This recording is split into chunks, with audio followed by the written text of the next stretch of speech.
Hey there, viewers and subscribers. It's been a while. Welcome back to my channel. Today I have an insightful and informative video lined up for you, especially if you're interested in understanding how economic and political factors can impact the lives of both expats and the indigenous population in the Gambia. I will be looking at some of the past economic and some of the more recent economic and political development in this West African country, breaking down what it all means for people who call the Gambia home, whether they are expats living and working there or the native population. But before we get started, make sure to hit the subscribe button and ring the notification bell so you never miss out on our content. Stretching 450 km along the River Gambia, the country is surrounded by Senegal, except for a 60 km Atlantic Ocean front. With 176 people per square kilometre, it is one of the most densely populated countries in Africa. Most of the population, 57%, is concentrated around the urban and the peri-urban centres.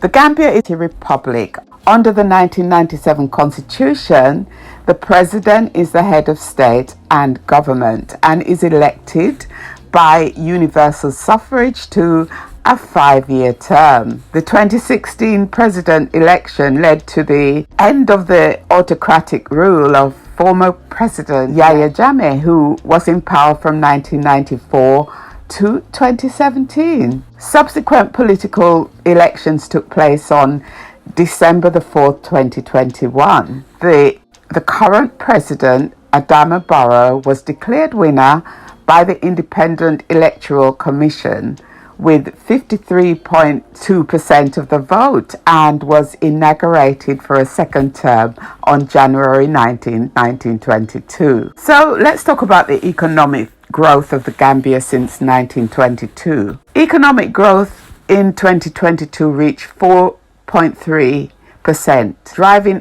improved agricultural production due to a relatively good rainy season, increased government consumption, and high infrastructure spending driven by the preparation for the organization of the Islamic Cooperation Conference. As a result of this, you will see that there was many building work that went on, including developing the roads to make them more accessible. So despite positive GDP growth, rising food prices undermined the pace of poverty reduction. Poverty is expected to have increased by 20.3% in 2022 from 18.4% in 2021, using the International Poverty Line 2021. The sharp increase in poverty is largely due to weaker growth in per capita GDP and high prices eroding the purchasing power of households. These estimates are based on a new tool which now accounts for the distributional impact of rising food prices. GDP growth is projected to 5% in 2023, driven by tourism and private demand and recovery as resilient public demand. So in a nutshell, in 2022, the country's economy grew by 4.3%. This was because of better farming, more government spending, and investment for a conference. However, price went up, especially for food, which made it harder for people to afford things. As a result, poverty increased in 2022. Inflation, which is a rise in prices, was quite high in 2022, mostly because of global problems, local issues like weaker currency. The government also spent more money than it collected taxes in 2022, which isn't ideal. The country's debt stayed about the same, but it's still a concern. In 2023, the economy is expected to grow by 5% because of tourism and private spending are improving. However, there are still challenges to overcome. So in 2022, yearly inflation averaged 11.6%, a significant increase from 7.4% in 2021, making it the first time it reached double digits in nearly 3 decades. High inflation rates are observed in both food, averaging 14.5%, and non-food items, averaging 8.6%.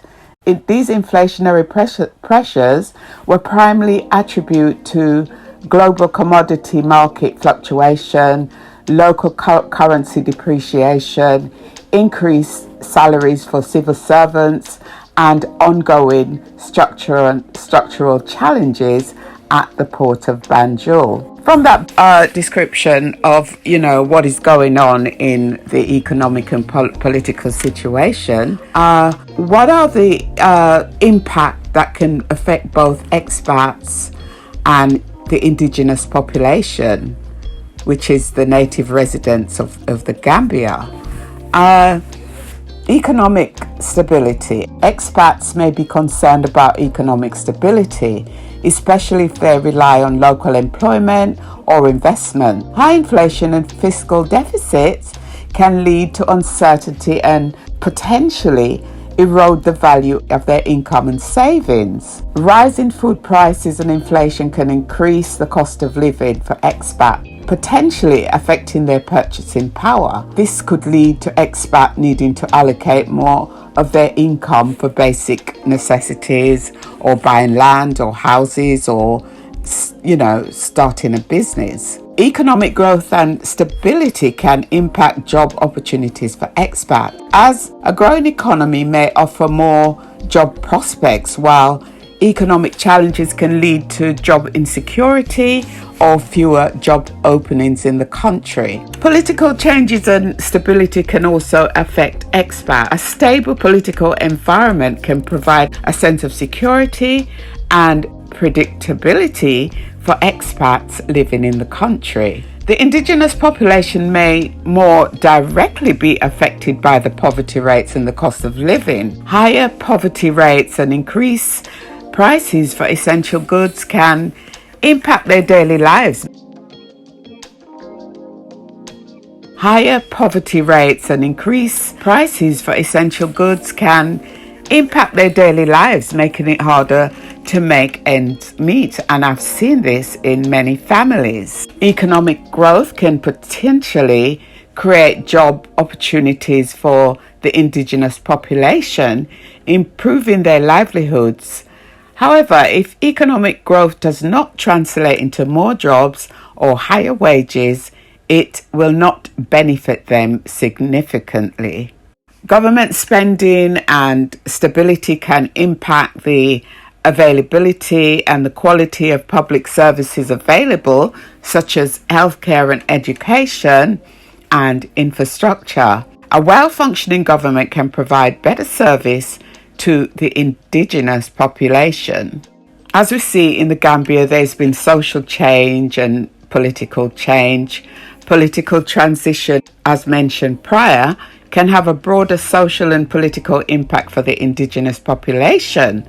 A change in leadership can bring new policies and priorities that may affect the population in various ways. So the economic and political conditions in the Gambia can have a range of effects on both expats and the indigenous population, including their financial well-being, job prospects, access to services, and overall quality of life. The specific impact on individuals will depend on their circumstances and how these economic and political factors evolve over time. So, thank you for joining me today on Africa Good Life. I hope you found this video both enlightening and thought-provoking, shedding light on the impact of economic and political factors in the Gambia, whether you are an expat or part of the indigenous population. If you enjoyed this content and found it informative, Don't forget to give the video a thumbs up and share your thoughts in the comment section below. I love hearing from you and engaging in meaningful discussions. And of course, if you haven't already, make sure to hit the subscribe button and turn on the notification so you stay up to date with my latest content. If you have any suggestions for future topics or questions you would like me to tackle, feel free to drop them in the comments. I'm here to bring you the contents that matter to you. That's it for today's video, and I will be back with some more insights and discussions around the Gambia. Until next time, take care, stay curious, and keep exploring the world with me here on Africa Good Life. See you in the next one. One love.